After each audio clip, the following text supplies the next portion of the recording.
lo que se lleve al corte de vía pública, el cortar una calle. El cortar una calle, eso es lo que te van a sancionar.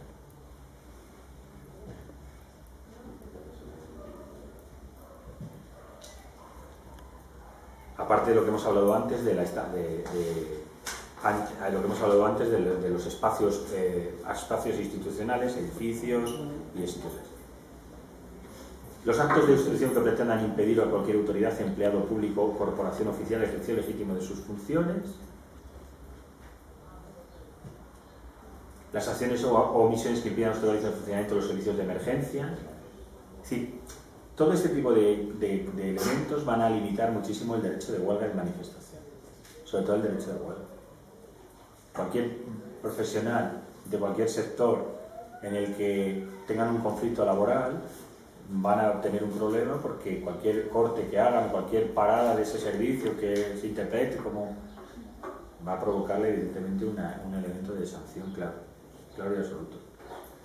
La negativa a la disolución de reuniones y manifestaciones en lugares de tránsito, la perturbación del desarrollo de una reunión o manifestación lícita cuando no constituye infracción penal, la intrusión en infraestructuras, esto además lo repiten varias veces, portar o exhibir armas, así como portar o exhibir usar armas de modo negligente o temerario.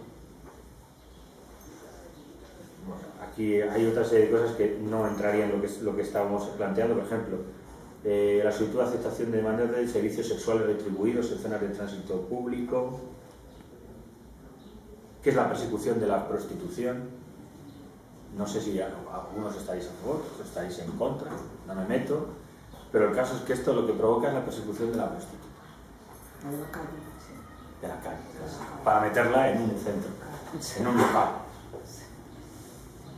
Van a provocar, que si quieren acabar con la prostitución, lo que van a acabar es con la prostitución ejercida en la calle. Pero en los centros, lugares ahí, perfecto, donde estén más controladas, ahí no van a hacer nada. Es que ese otro control lleva dinero que quieren cobrar. Y vayamos a las sanciones. Muy graves. Multa de 30.000 a 60.000 a 600.000 euros. ¿Ya os estáis rascando el bolsillo? Sí. No tenemos suelto. Sí. Un ejemplo. Muy grave. Lo del Congreso. Reuniones o manifestaciones no comunicadas o prohibidas en infraestructuras o instalaciones en las que prestan servicios básicos para la comunidad. Los trabajadores del Hospital de Zamora tienen un problema.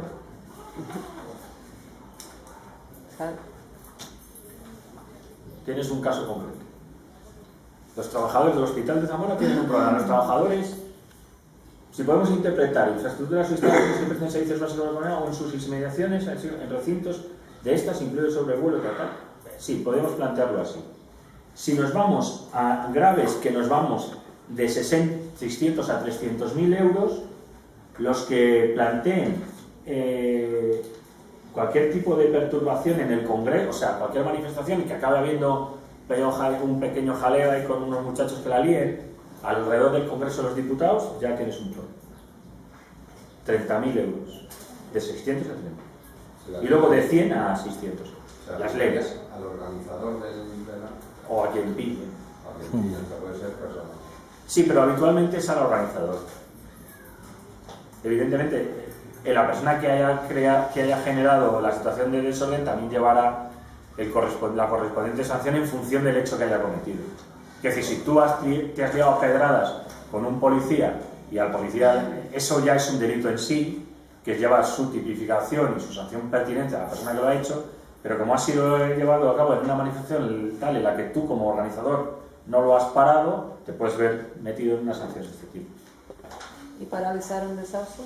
También. O intentar. Sí, porque ahí entraríamos dentro de lo que sería el impedir el ejercicio del trabajo de la policía. Sí. Entonces, las leves, las faltas repetidas cuyo destinatario sea un miembro de las fuerzas y cuerpos de seguridad del Estado en el ejercicio de sus funciones de protección de la seguridad, cuando estas conductas no sean justificadas de infracción penal. Por ejemplo, el plantear un desahucio te podrías ver metido en varios elementos. Desórdenes públicos, el 3 que sería una grave, por ejemplo, o el concentración ilegal. Claro, vamos. El que no esté autorizado, comunicado. Claro. Que puede ser. Todas las concentraciones ahora van a ser ilegales. Si no se comunica. No, una concentración ahora de menos de 20 personas no tienes por qué comunicar. No, si en teoría no tendrías por qué comunicarla con la ley de derecho a la reunión. Tienes que obligación de comunicarla, pero como os he leído antes, el Tribunal Constitucional ya había dicho, y los tribunales europeos habían dicho, que tampoco era necesario. De hecho, en la ley esta, que tenemos, la del año 87, 83, no me acuerdo qué año es, establece un principio de la posibilidad de pedir extraordinariamente, sabéis que son 10 días, sin que haya 10 días, una cuestión puramente de urgencia, y en teoría se te deja con toda tranquilidad, sin mayor problema. Vamos, se te deja. Es decir, que no pasa nada. Es decir, la actitud por parte de las autoridades administrativas hasta ahora, mi experiencia me dice que nunca te ponían pegas en ese sentido. Es decir, les preocupa mucho el tema de si vas por calles para cortar, avisar a la policía municipal, que la gente corte, para ese tipo de cosas. Claro. Pero más allá de eso no tenían mayores preocupaciones. El problema es que a partir de ahora nos podemos encontrar. Luego la graduación de la que hablábamos antes. Patrick, para que te den permiso, digamos que con esta nueva ley habría mayores dificultades o sería exactamente igual. No, es el mismo, puedes meterla igual. El problema es la interpretación a la hora de echarte de allí. En un momento puede interpretar eso tal y... Aparte que si hasta ahora, si no se comunicaban, pues no pasaba nada realmente. Nada. Y ahora sí pasa. Y ahora, claro, si no la comunicas... Te puedes ver metido en un lío. Claro. La graduación. Hacen graduaciones. Dentro de las muy graves, establecen un grado mínimo que sería entre 30.000 y 220.000, grado medio entre 220.000 y 410.000 y grado máximo entre 410.000 y 600.000. Y nos compramos las para todos. Las graves entre 600 y 10.400, la media entre 10.401 euro y 20.200, la máxima entre 20.201 y 30.000. Y una persona que le cae una multa de esas y no tiene para pagarlo, ¿qué cumple? ¿Con cárcel o...? No tienen establecido una, simplemente tendrás un problema administrativo toda la vida. Ahí tendrás una situación. No plantean más historias. Por ejemplo, el artículo 42 establece lo siguiente: reparación de daño e indemnización. Si las conductas sancionadas hubieran causado daños o perjuicios a la administración pública, la resolución del procedimiento contendrá un procedimiento que establecerá la exigencia al infractor de reposición a su estado original y la situación alterada por la infracción. Cuando ello no fuera posible, la indemnización por los daños y perjuicios causados si estos hubiesen quedado determinados durante el procedimiento. Si el importe de los daños no hubiese quedado establecido, se determinará un procedimiento complementario susceptible de determinación convencional cuya resolución pondrá vía a la vía administrativa. Es decir, ellos analizarán los daños, el valor de esos daños, hasta establecer cuánto es lo que tendrás que soltar. La responsabilidad civil siempre será solidaria entre todos los causantes del daño. ¿Qué significa civil? Solidaria, ¿lo entendéis? Que solidaria es que si me pillan a mí lo pago todo. Al que tenga dinero lo pillan y si los demás no tienen, pues lo paga él y ya está. Cuando se ha declarado autor de los hechos cometidos un menor de 18 años no emancipado o una persona de capacidad modificada judicialmente, responderán solidariamente con él de los daños y perjuicios ocasionados sus padres, tutores y los demás. Y luego el registro que os decía, que es muy importante. Eso ahora no está, ¿no? No. O sea, los padres no se hacen responsables de sus hijos.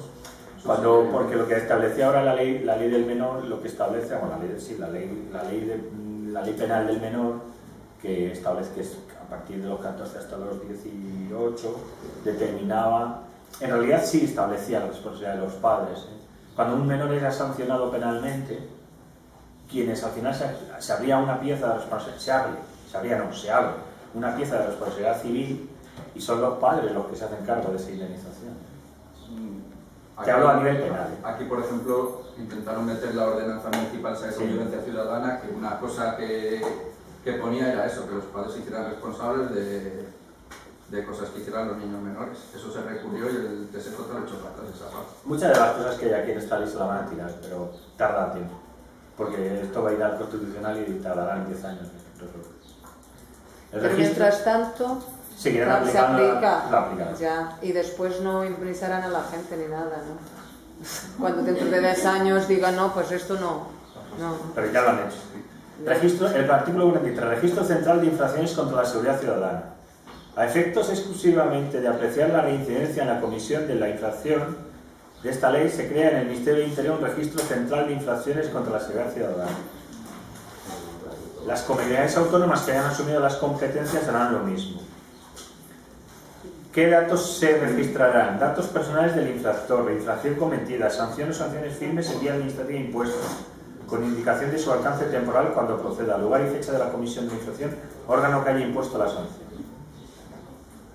Las personas a las que se haya impuesto una sanción que haya quedado activo o firme también serán informadas que se procederá a la práctica de las correspondientes asientos. Poder solicitar el acceso a la cancelación o rectificación, según la Ley de Protección de Datos. Los asientos se cancelarán de oficio transcurridos 3 años cuando se trate de infracciones muy graves, 2 años graves y 1 leves, a contar desde la firmeza de la sanción. Esto es, desde mi punto de vista, es regular lo que ya la policía tiene. Es decir, es una manera de regular, de tener control, o sea, parece una barbaridad. O sea, ya me parece una barbaridad el tema del registro de penados, pero bueno, ahí como la ley penal establece que te quedan antecedentes penales, el concepto de antecedente penal, y por lo tanto tienen que tener controlado eso a efectos de poder emitir certificados de cancelación y demás, pero esto ya, claro, como han determinado un elemento para graduar la pena, la reincidencia, tienen que tener un registro para controlar, por lo cual va a ser un control absoluto administrativo por parte de...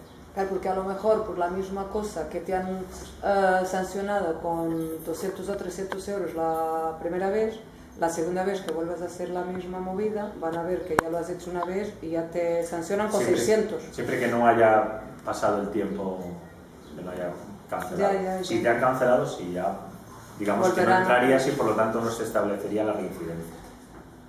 La reincidencia siempre se establecerá mientras tus antecedentes, en este caso administrativos, se mantengan. En el momento que se hayan sido cancelados, no entraría. No sé. ¿Hay que solicitar la cancelación o se cancela automáticamente? Lo plantean aquí que se hace de oficio. Se cancelará de oficio transcurridos 3 años. Sí, lo puedes pedir tú, evidentemente, siguiendo el protocolo de la Ley de Protección de Datos. Pero si no lo haces de oficio, tendrían que hacerlo. Incluso imaginaros que entran, claro, porque como la administración tampoco es que funcione muy bien, no lo hayan... Sí, no los hayan cancelado, pero hayan pasado ya el tiempo suficiente. Bien, evidentemente ellos lo verán y verán que han pasado los años y que no te aplicarán. Ya estás tú para estar pendiente de ello. Pero vamos, para mí me parece algo muy grave plantearlo en estos términos, sinceramente. Bueno, y ya no suelto más rollo.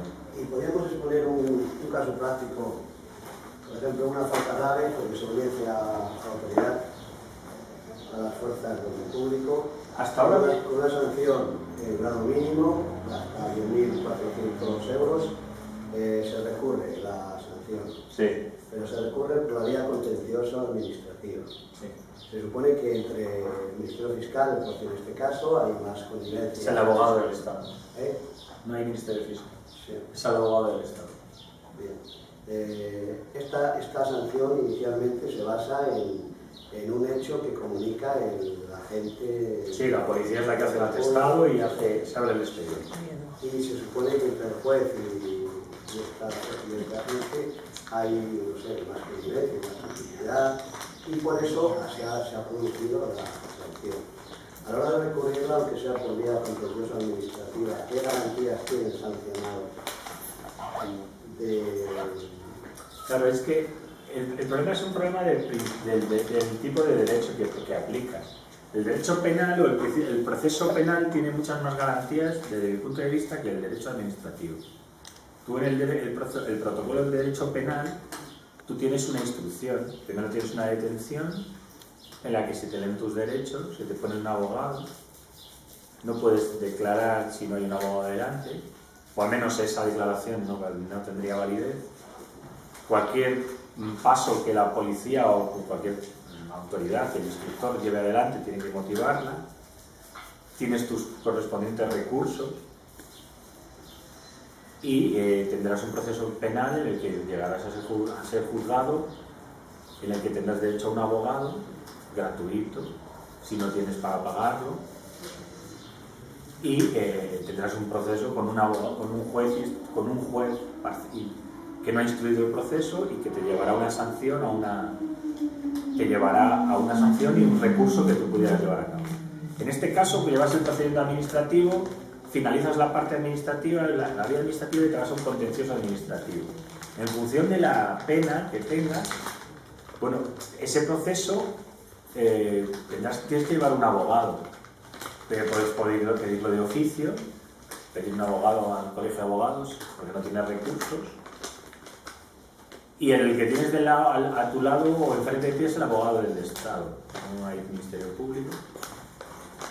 El problema es que la interpretación administrativa o contenciosa administrativa siempre no tiene nada que ver con la interpretación penal. No lo van a tomar como una... Cuando un juez hace una interpretación de cualquier artículo del Código Penal, tiene un principio de indubio pro reo. En caso de duda. En caso de duda, a favor del reo. En derecho contencioso administrativo no existe indubio.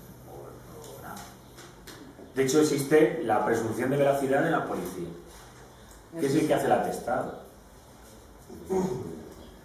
Entonces, esa es la falta de garantías que tú tienes, que tiene que ver con los principios del procedimiento que se utiliza. Ese es el problema que yo veo. Escucha, cuando tú quieres cuando eres condenado en un procedimiento penal, nunca he visto una condena en costas. Te condenan, te cae la pena y las costas no existen. En el contencioso administrativo sí.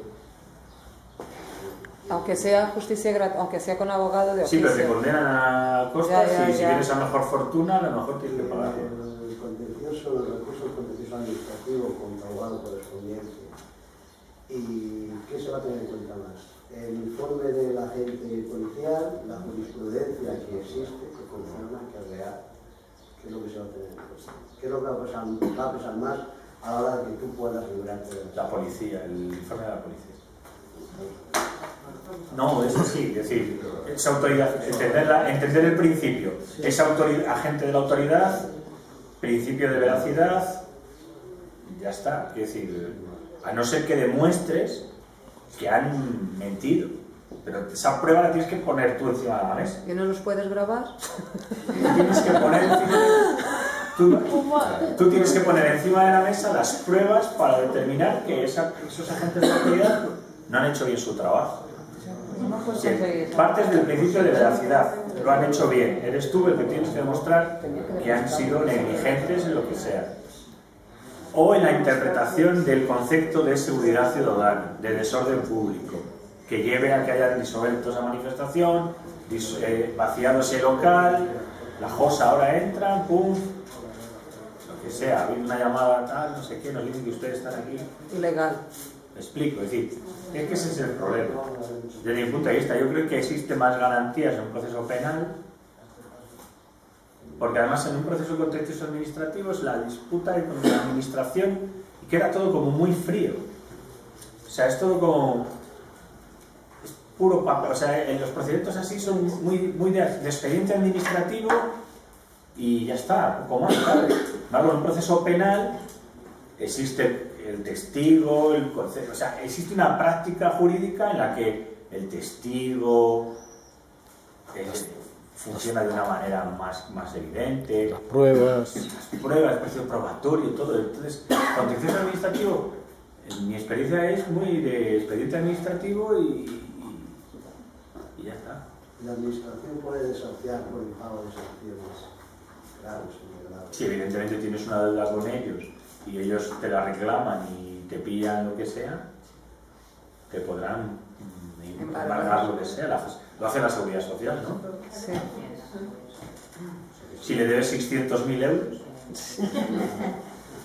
Te embargan a ti y a todos tus compañeros. Toda la familia. Porque se supone que a la cárcel no vas a ir. no, a la cárcel no, eso ya es pero eso es un avance dentro de lo que es el derecho moderno que se adquirió en los últimos 200 años, que es que por deudas no vas a la cárcel. Eso es algo que es un avance dentro de la sociedad moderna, del derecho moderno, excepto cuando te pone una multa penal, que si no la pagas vas a la cárcel, pero digamos que estaríamos dentro de otro concepto, de deuda. Pero cuando hay una deuda de particulares, antes existía la pena de prisión cuando tú le debías a alguien el dinero. Pero era el caso de que no tuvieras bienes para podértelos embargar. Sí, pero ahora mismo no existe, tú no vas a la cárcel por deberle dinero a nadie. O sea, yo te debo a ti dinero, Vicente, y por esa deuda que yo tengo contigo, yo no voy a la cárcel. Tú no puedes pedir pena de prisión para mí. Tendrás que demostrar que yo te he estafado. Pero por la deuda en sí, por yo deberte dinero, eso es un avance dentro de la sociedad moderna, que es no voy a la cárcel por Eso es deuda. entre particulares. Sí, Pero claro. yo, la opinión mía, lo que he dicho es, en el caso que sea a la administración que está condenado, que si te No. niegas a pagar y No. tienes bienes, No. Si te niegas a pagar porque tú no quieres pagar a la Seguridad Social una deuda, lo que hace la Seguridad Social es embargarte. Y ya está, nada Si no más. tienes para embargarte, Sí, pero no te siquiera. meten en la cárcel. No te pueden meter en la cárcel. yo no te lo planteo a nivel de particulares. No, o sea, no te pueden meter en la cárcel por deudas. Nadie. Excepto, hay un elemento que es la pena de multa que establece el Código Penal, que si no la pagas se convierte en responsabilidad personal subsidiaria con día de prisión. ¿Qué pasa a Por ser? cada 2 cuotas que no pagues, un día de cárcel. Es el único elemento que determina que puedas ir a prisión por una pena de multa. Pero porque has sido condenado por un delito. El concepto inicial es el delito, no la deuda. Pero si yo le debo dinero a cualquier institución pública o privada o a cualquier particular, por el mero hecho de deberle dinero no me voy a la cárcel. No se puede expediente. Vale. Bueno, pues esto es lo que os queríamos contar. La ley de seguridad ciudadana que nos han puesto, que el día 1 de julio entra en vigor, es un problema para el ejercicio de las libertades que queremos mantener o conquistar. Y lo único que os puedo decir es que tenemos que ir aprendiendo A darle la a vuelta. base de la práctica y de ver cómo van funcionando. Creo que les va a ser muy difícil aplicarlas si la población se revela, se pone seria en este asunto y se enfrenta a estas situaciones. Si la gente se asusta, que es lo que buscan, se comerán a mucha gente multas y provocarán una desbandada en la que no iremos a las manifestaciones porque no nos condenen a nada. Y yo decía, a nivel de país, antes del 1 de julio, no hay programadas ya manifestaciones en los sitios. El día 30, en la plaza de la subdelegación del gobierno, Aquí, aquí a las 8 de la tarde la ha convocado la CGT a las 8. y la apoyan otras organizaciones como por ejemplo la